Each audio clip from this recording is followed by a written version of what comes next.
Welcome to the Business of Apps podcast.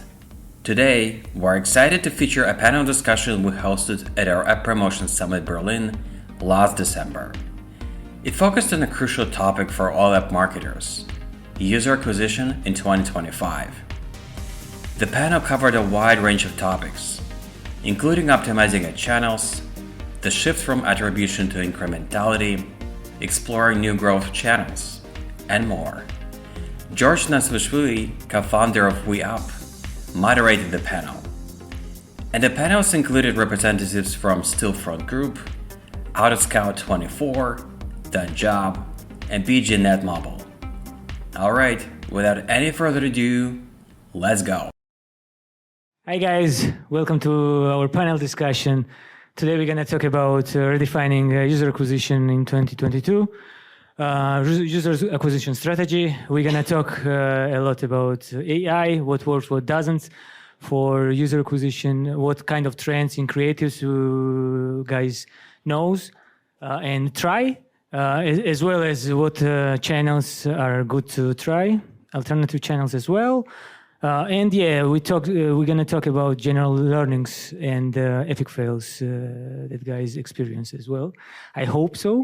So first of all, let me introduce myself. My name is George. I'm from Georgia, representing here WeUp. WeUp is a studio that helps guys to develop the app from scratch. Besides that, I consulting with different companies and helping them with user acquisition, app store optimization, and monetization as well. Besides that, I have my 3-minute bullshit with George show, where I invited one colleague and one topic with bloopers and dance. So check that out. All episodes are funny except one that I shoot together with Evgeny Tarasenko more than approximately 3 years ago. It's dedicated to the Ukrainian war, and we found Ukrainians who find a job. And if you look at this episode, you can help our colleagues to find their jobs. So feel free to check. Also, there is another initiatives from Alexander Lomachenko, who developed the project Leleka, where you can buy artwork from kids, from refugee kids, and this money will go directly to the refugee, or just pay donate $5-10 to refugee families, and not with organization, but it's straight will go to the refugee families. Yes. I don't want to bother too much. I hope one of you, if one of you do this, my life will be better, and I hope that you will do this. I don't want to bother you too much about myself and the projects, and let you guys introduce yourself with a warm-up question. How will new technologies like machine learning, virtual reality, artificial reality, or artificial intelligence will reshape user acquisition strategy in 2025? And specifically want to talk about AI, what you try, what was failure, and what was the really cool stuff that you can share with us, and tips and tools, and what works, what doesn't. Yes, Sheb, let's start with you. Hello everyone, I'm Shebnem, UA manager from Stillfront Group. And at Stillfront, we have studios all around the world, and as a marketing hub, we are in Hamburg. And it's a very long and detailed question, and AI is a big topic, right? So I want to start with how we use AI in UA. So it's been more than 1.5 years, actually, we are using AI really hands-on, and our art team is really on top of it on a hobby level as well. I really appreciate it. So we do iterate statics a lot with AI, and we found also the winners out of this, and we make AI animations out of that and make more elaborate things out of what is sticking in the market. And also, if I talk about all funnel, we do lots of CSLs and CPPs out of these assets. It's also helping us iterate a lot. And it's super fast, and it's helping us to focus on important things more on the art direction. And is there anything else? What about tools, AI tools that you use, and which one do you like and which don't?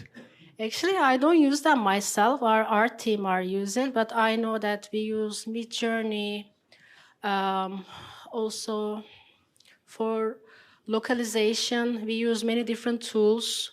And also we are working with some agencies. Okay. So, I mean, this question for sure will come to Alper if he will add all these tools. I think he has his own tool, Hey Jane, probably, that he's working on. So, Mark, please. Yeah, hello everyone. My name is Mark and I work in Autoscout24, and this is the largest online car marketplace in Europe. We sell used cars, new cars, do leasing, and a lot of different stuff. And looking into AI landscape right now, we are like just starting with this. And for us, I think like several different opportunities we see. First of all is AI video translation, which is interesting, which basically, HeyGen, which is Synthesia, and so on, like several tools that can help you with this. And second probably topic will be AI avatars, so like mimicking a sort of UGC content. I think this is really interesting. And the third topic is changing the ratio of videos. So for example, you have some UGC videos in vertical format and you can just adapt it to horizontal or square format, and this is like really interesting for us. But we're still in exploration stage, and why it is so, if you like following all this landscape, it's basically, just maybe a year ago it became available, and 6 months ago it started to be like somewhat acceptable, but like every month it's becoming better and better. And right now we're feeling that yes, with a little bit of tweaking for our brand, which is like well known in Germany and across Europe, it's almost acceptable. But that's interesting opportunity for us. Cool. Goran, what about ZenJob? How you deal, guys, with this kind of stuff? So hi everyone, my name is Gaurav. I'm the performance marketing lead at ZenJob. So at ZenJob, we normally use AI and generative AI for copywriting, most of it. So we try to make it work in Google Ads and Meta Ads mostly, because it's quite seamless. It integrates with the existing data.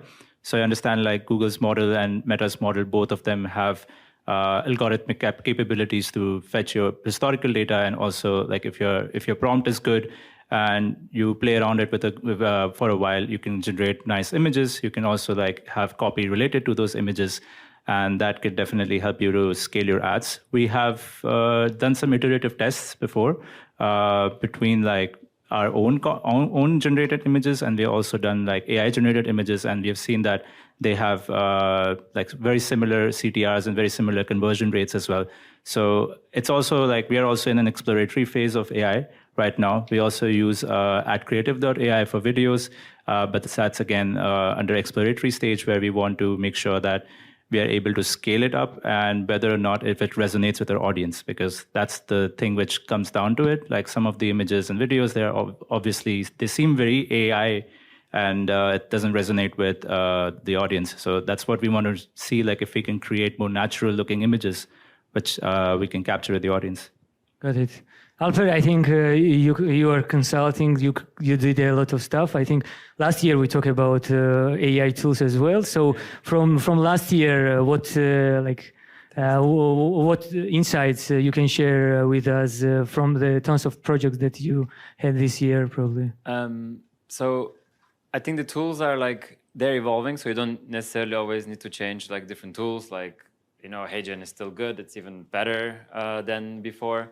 Synthesia improved a lot. Of course. Yeah, HeyGen is pretty good. It doesn't have this problem that we had with you last year with the translation, so localization is quite fast, but there are a lot of tools that are like catching up. Like TikTok just introduced the Symphony. You can do dubbing, localization like within the tool itself, whereas we used to use multiple tools to do that. So it's getting more like one-stop shop, which are quite useful. And then for like our apps with the productivity and utility at the BGNet, so we don't have too many like visual side of things, but we do a lot of like ads, text optimization, and still relying a lot on the ChatGPT and also like Perplexity and so on, and it does the job, but it's evolving now. We have all the big companies introducing new stuff. It's always worth checking. So the way we test is like you have exactly the same prompts, and then you look at the output, because using AI is a lot of also the education of the for the AI, and I don't want to reprompt it 10 times to get this tiny output. I don't want to give 10 times feedback. So we also look at how much effort it goes into prompts and then the output quality. So you optimize your time, because otherwise you can just prompt all day and so on. So we try to optimize that within the AI space. And then in terms of how it's evolving, I have some projects that they rely 100% on AI creatives, so they don't have any manual creatives, but everything they create is through AI avatars and so on, which is quite interesting. How it started is you get help from AI, or partially like the copy part and so on.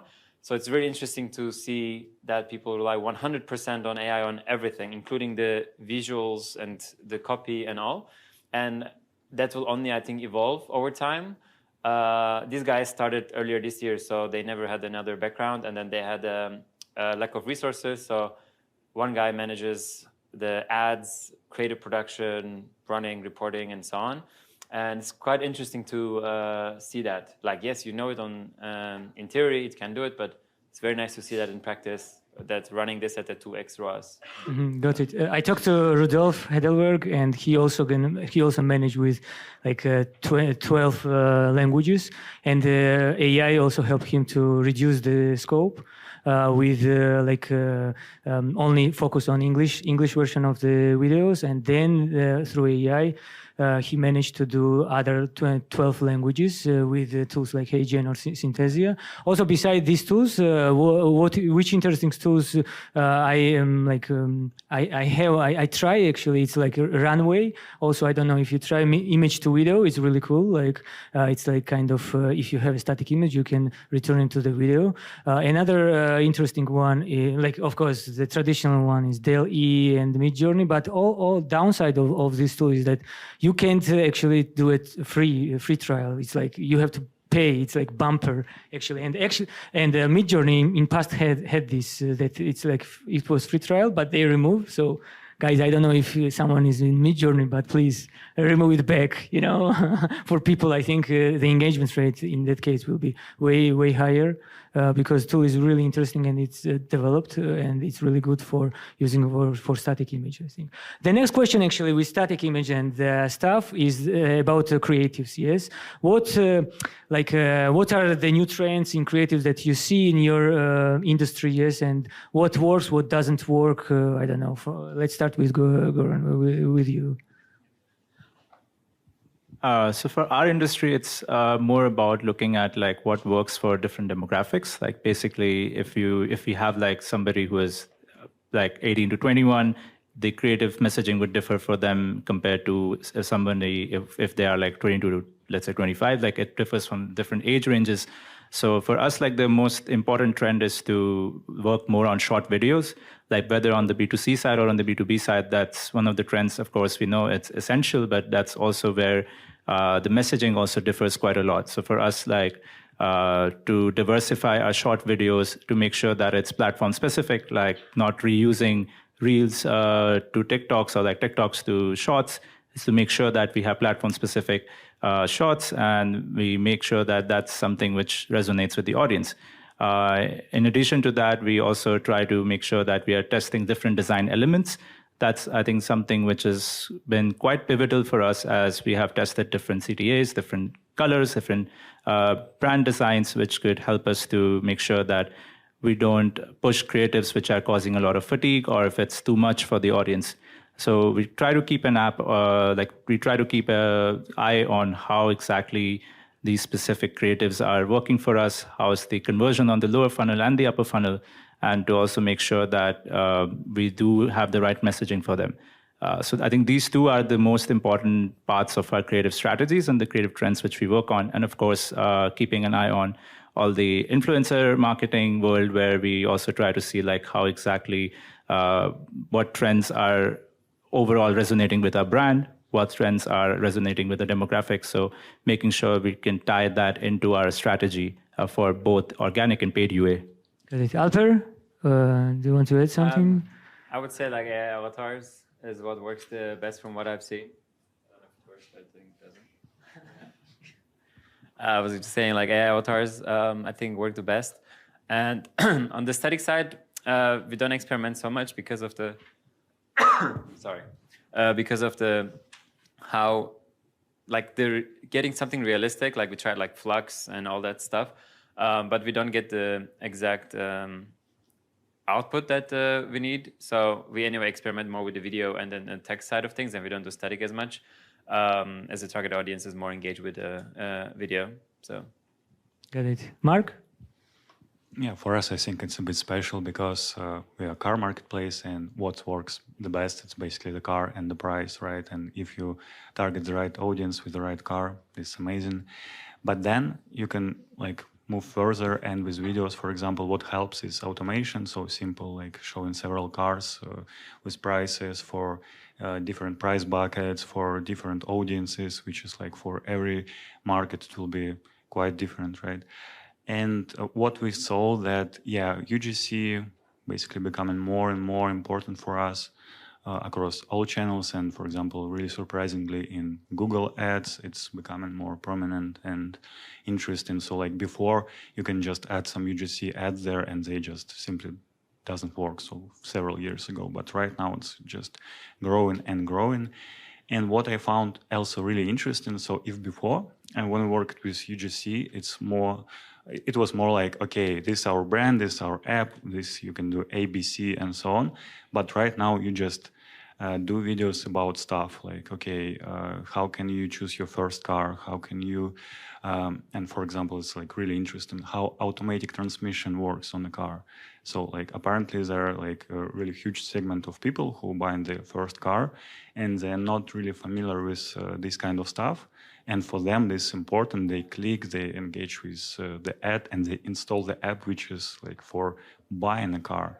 So this like not really direct, creative, but it works. And yeah, why not? That's really interesting. Got it. Shep? We use a lot of statics, and usually it is the first step of our flow. And we test out many iterations on statics, and we also borrow what is working in the portfolio for like our game. And also we borrow some different mechanics from the industry and adapt them to our game. And most of them might work when we adapt well. And on the UGC side, we also do lots of localization, and we use AI influencers as well. And yeah, we got some successes here. And on the localization side, mouth sync, voiceover, and the text, most obviously, helped us to unlock new markets. I mean, even the smaller ones, we wouldn't have time for resources before. So yeah, I would say on statics and localization is the bigger areas. Got it. Unfortunately, we don't have a gamer, so I can add from game on behalf of gamers. I had interview with Matej Lančarić lately, and he mentioned that the trends for gamers, the main trends are strong hooks, altered screenshot scenarios. Also, UGC works very perfect, but not with real, but also with AI. And he mentioned AI works even better than real, and this was the surprise for him. Also, of course, the fake ads and storytelling, narratives and humors are still working pretty good. So this is the addition from gamers on top of what you guys are saying. Yes? I can say a few more things about hooks, actually. Mm-hmm. Yeah, it's a very efficient way to test out in a fast way. You don't have to produce full-blown longer videos, and you can pick whatever is still working out of the test, and you can elaborate that. And it was also one of the hacks we've been using. Okay, cool. In terms of like channels, yes, of course. First question is which channels are working best for your reps, and second, of course, which alternative channels except the big ones like Google, search ads, I don't know, Meta, TikTok as well. Except these are working like you think that might work in 2025, or you already tried and worked perfectly for your app, or apps that you are working. Let's start with Alper. I think you work with the good that you work with several apps across different verticals, because you're consulting a lot in user acquisition and machine learning. So tell us. So I think people have different channel setups because of the way they look at the attribution. So if you're only looking at your MMP numbers to call the shots if this channel works or not, I think that's usually the I wouldn't say mistake, but like it's not sufficient enough to evaluate a channel just based on one source of truth. It used to be fine, but nowadays when we look at the incrementality and so on, I know many companies who only rely on the IROAs or incremental metrics, and of course the MMP and their GA and so on, they're like still there. But at the end of the day, they make their decision based on either internal MMM mechanics or third-party recommendations. And then that's how they allocate the budgets and so on. So what happens is that a channel that might look not as good on your MMP might be actually bringing in like incremental reach, incremental conversions, and so on. So although the performance doesn't look as good as your meta, but still, it is still bringing more value than your meta in terms of the IROAS side of things. So then you kind of optimize based on your IROAS rather than just the MMP CPA or the platform CPA. So then people are just stuck into these main channels. An example would be like TikTok and Snap, I think, are undervalued for some brands, either because they say, oh, it's all because of the VTA and we don't use VTA, and numbers look too good to be true, we don't trust the numbers, and so on. But I mean, we run a video advertising, so there's definitely VTA involved. Like it's inevitable to just run everything on click only. There are some companies who choose to do that, which is fine. But then don't look only to that metric, right? Then you look at the holistic view. So I think you don't have to necessarily find the niche channel that no one knows about, but I think it's worth retesting the channels that you've been testing, but looking at a multiple dimensional data sets rather than just looking at your GA or just the MMP or just the platform data and so on. If you look at the more holistic view, what brings in what you get in the business, I would start with that instead of saying, oh, what channel we can find that no one knows about and so on. Because these 5 channels like the Meta, Google, ASA, Snap, TikTok are quite scalable. And yes, there's also the Quoras, Reddit, and so on. I mean, Pinterest is one of the, I would say, the recently trending one again. They're also doing a lot of like AI iterations. I haven't tested it for subs. I tested it for like e-com because they introduced this, the background removers and some sort of AI tools. And they're also adapting all the AI-based optimization stuff that is trending. So if you didn't try it for a while, it's a good time to try. And then another mistake I would say, like people say like, oh, we tried it last year, it doesn't work. But for Pinterest, you need a landing page, no? It's without a landing page, you can't do this. I didn't try it for apps for a long time because their app whole connections was always buggy. And then at some point, they just deprecated app install campaigns. I haven't tried it recently, but for e-commerce, like it works still pretty good as others. And then another thing is I want to add another layer on, like never look at the channel as a channel only. What I mean is that one channel might not work as an overall, but like let's say you're running 5 countries, and then this channel overall looks quite bad, but it might be really good for X country and Y country, and it might not be as good as A and B. So never look at the numbers at the total. I've seen very different examples where people say like, oh, like this channel is not good, but because everyone already has the app. Let's say in Germany, everyone knows this brand. But actually in UK, where you don't have as big as presence, you see how much more incremental value it brings and also how much better performance you get. So look at the granular level before just looking for if a channel works or not. Look at what part of the funnel, or then the next step would be the funnels. There are some channels that is really good for upper funnel, and there are some channels that are really good for bottom funnel. So never just look at this channel works, this channel doesn't work, but pick the segments. For example, Pinterest could be great in retargeting in Germany. versus it sucks in acquisition in UK. So. Got it. Shep, you want to add something? Yeah, on my side, video networks are working very well. And I can say maybe a bit different from rest of us on mobile gaming. Rewarded networks has made a rise, and it was surprising. And their reward flows and all the monetization has become more sophisticated. And you probably heard about different networks. And they work well for us as well. We were able to scale a lot.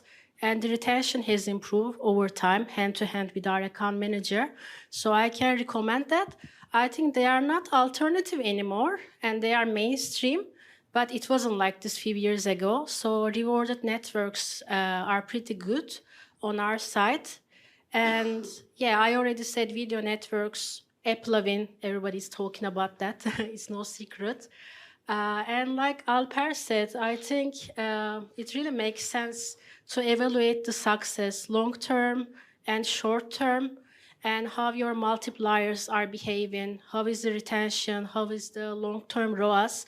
Yeah, because if you were to look on the shorter run, yeah, some networks are a bit like looking weaker. Yeah, but then you should really look into data and different metrics to make a final decision. Got it. Mark? Yeah, first of all, I completely agree with Alper, and this is not about like adding more channels or more like advanced channels no one know about, but yeah, more about gaining traction in these channels that you already have. And this is so interesting that, for example, at my previous company, we had TikTok on really small budget, and once we posted for quite a while, we saw like immediate response in organic. And yeah, so attribution is broken, and you just need to deal with this. And I think, yeah, right now, if you don't use TikTok and if you don't have really large budget there or in any other short videos network, you're basically missing out. And yeah, speaking about some new opportunities, like completely new opportunities. So Alper, you mentioned this Perplexity AI. This is interesting. They just launched like 2 weeks ago or something like this. Their ad platform only in US for selected brands. So probably, yeah, it will become a thing maybe in 2025. Not sure about apps, but this is definitely what I will be looking at. Because, yeah, for those who don't know, Perplexity AI is like basically web search, but it gives you back not links, but result, like answer to your question, basically. And yeah, this is so interesting in terms of apps. How can they integrate this? Will they do this, or it will be only for web? But yeah, it will be nice. Cool. Goran? Yeah, for us, I think this has already been iterated before. We also look at channels which can give us incremental reach. It's not about like direct attribution, because I think now with all the privacy regulations, it's more and more important that we move away from traditional attribution, be it last click, be it multi-touch attribution, and focus more on incremental reach. So it's more about finding the right channel for the right demographic, and also making sure that that channel is giving us incremental reach. So for us, like the channels which we run, like UAC on Google, that works really well. It has always given us really consistent amount of users, really high quality users who have always given us good revenue on the lower funnel. When we look at social channels, TikTok is something which we didn't run for a while. And we started with smaller budgets and we started to scale it up, but we never knew how much incremental reach it was giving us.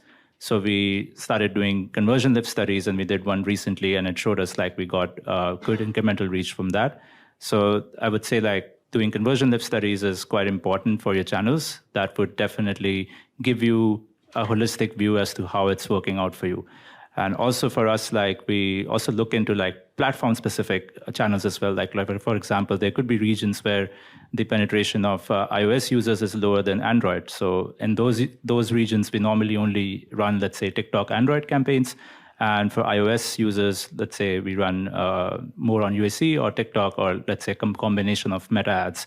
And I would say for alternative channels, programmatic channels are also quite on the rise. I think they're also back on the market again. And they can also provide incremental reach if they have the right inventory and it matches with your media mix as well.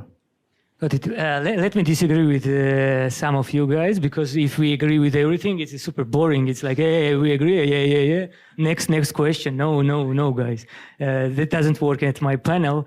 So first of all, I want to touch TikTok. TikTok is really good if you're looking for CPI cheap, but then in most cases, in my apps that I working in several categories, they doesn't convert actually quite well. So if you look for cheap CPI is good, but if you look for CPA and the also LTV, they are not super. They are not staying, with apps that I'm working. Yes. Also, another stuff with Pinterest. Yes. To launch Pinterest, if you are a mobile app, you need a landing page. Without that, they cut. So it's impossible. Yes. Another stuff that I'm curious why you don't mention, guys. Probably you tried sometimes and it doesn't work for you. First is it depends on channel. What is your how it's called? What is your goal? Yes, because in most cases for your apps, goal are to get incremental stuff. But I'm working with the apps, for instance, with the big brands as well. That also the goal is to reach people, and the ideal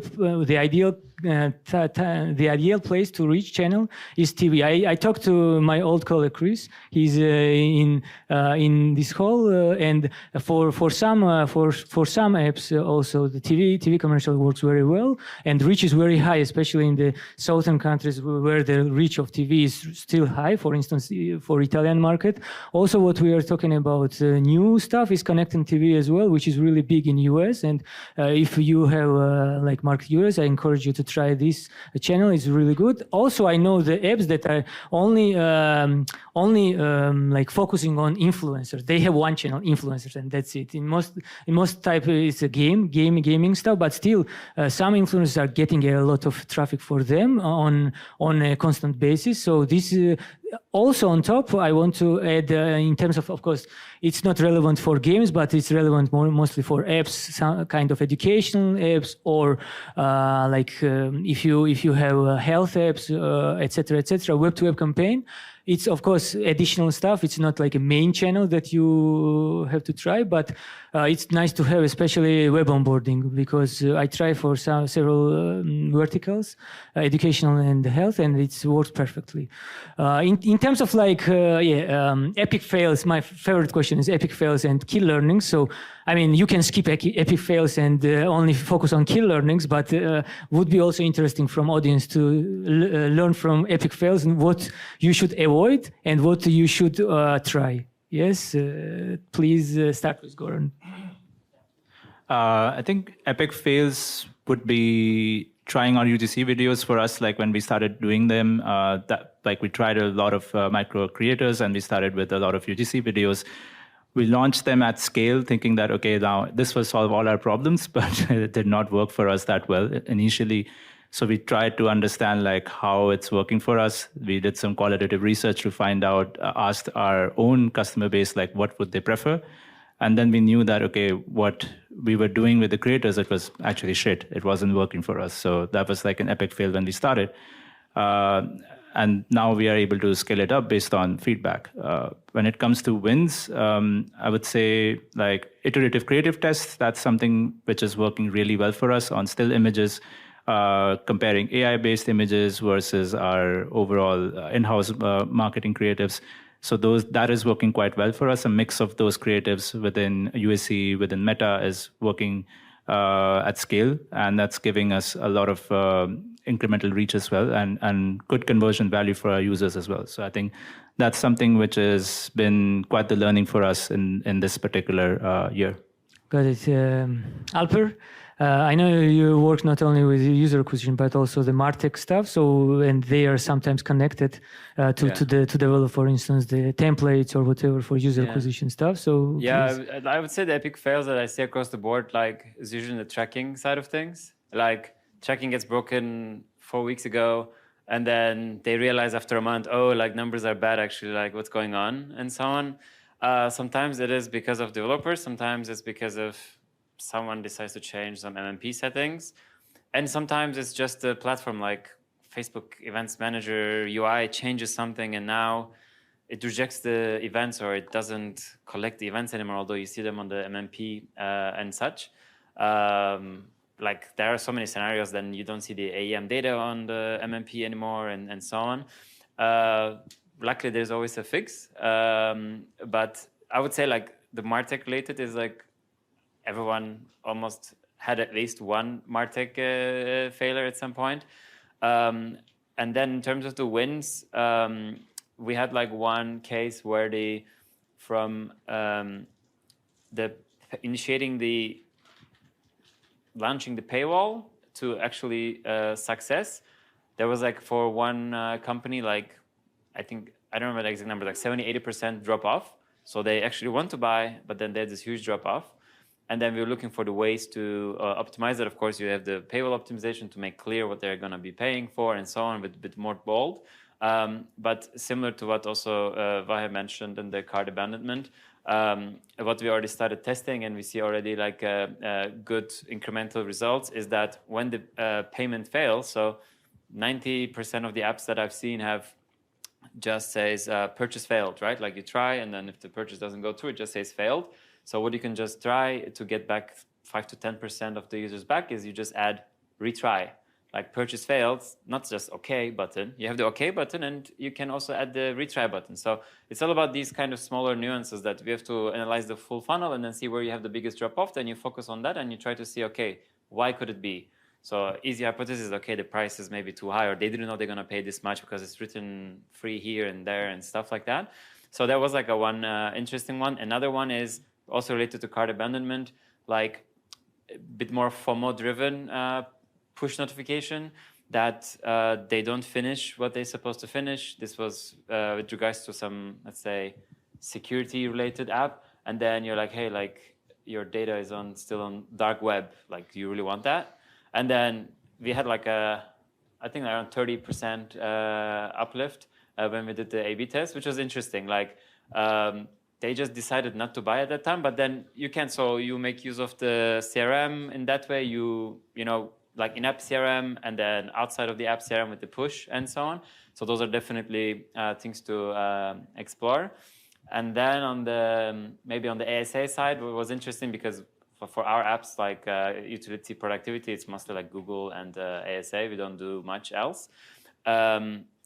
It's about like you're going after your ASO optimized keywords, and that makes also such a big difference. Like for some campaigns, I have like 30-40 cents iOS US CPIs, and it takes a lot of optimization and so on, and with the CPA caps and the CPT bids and so on. But it was interesting, like how we started at 80 cents and came down to like 30-40 cents. And of course, this number is much lower in other countries. And trying again the same stuff, like for example, I didn't try SCAG structure since, I don't know, 5 years, because it's such an old school thing to try. And then for one of our new apps, like we wanted to boost more ASO side of things. So we buy specific ASO keywords to help with the traction. And then it ended up being like super efficient with super low CPI and so on, which at the end also helped with both the ASO, but also with the conversion rates and stuff. So. Yeah, the last one, guys, it's a gray zone, so I wouldn't recommend you to follow Alper with that, you know. No, with rest, it's okay, but the last one. Okay, to make it clear, I'm talking about buying your keyword on Apple Search Ads. Ah, okay, got it. Yeah, okay. Because I was scared now, you know, like we will end up with gray. No. I'm not talking about those shady third parties based in China to buy keywords. I'm talking about optimizing your Apple Search Ads keywords you just have a keyword level campaigns instead of typical generic competitor and so on. Got it. Mark? Yeah, regarding failures. Mark, don't say I agree with Alper. Completely agree, because I think it all boils down to MarTech, and if it's not set up correctly, it just doesn't matter what you do. And I remember like at my previous job, our startup CEO, he was like relentless about analytics and everything. I understand, because you just should do this, and otherwise, so for example, when I worked in agency, when you set up like everything from scratch, you can miss some like, okay, well, I just have this kind of attribution and so on. But then if you launch the advertising on Google UAC, for example, you can just end up with spending a lot of money and just do not optimizing because your attribution window is too long or stuff like this. And yeah, it's like really painful, costs you a lot of money. Of course, good learning opportunity, but yeah, just do proper MarTech stuff and tracking and everything. And yeah, regarding like positive side, I think yeah, holistic approach and incremental like measurements, it's really important right now. So you basically can just understand like, okay, what's the one metric I'm looking at? Can I get it from somewhere which is not coming from GA, your MMP or whatever, something like source of truth from back end. And then you have strong hypothesis on how your campaign structure should look like, right? And you just launch stuff and you see like, okay, this metric is growing. And yeah, I think this is interesting opportunity because I think we used to be so much into these details, like, okay, this like small campaign, this audience, like, yeah, this works or not. But yeah, right now, if you look holistically, it's just much easier. Cool. Goran, do you want to add something? Yeah, I would say like in terms of like how we scale our app is more about like doing more of marketing mix modeling along with incrementality testing. I think the combination of both is something which can help us to scale our app to the next level because then we are not dependent on platform data. We're not dependent on the data from MMP. So we usually keep the same baseline for, let's say, Android and iOS users, and then we do the testing to see like whether or not we are getting incremental reach, putting those experiments into a triple M model, and then coming out with the budgets. So that's something which has been quite the learning for us and help us to optimize our budgets quite efficiently. Got it. We are a bit out of time, so let's do one more quick stuff. One comment to that? Yeah, sure. With regards to the learning, so like what I also found out recently, I'm not going to name the MMP, but there was like one new app launch, and then there's like 5 installs when there's no paid UA, and then when they start spending, like they start with like 1K a day, and then you see those like install spike with the iOS AEM, and you see that 1,000 installs on Meta, and then MMP was only able to claim like 300 or 400 of those installs, and that made me wonder, okay, if this happens at this small scale, like now we don't know, right? We all spend like $100,000, and then we don't know when we do that small changes.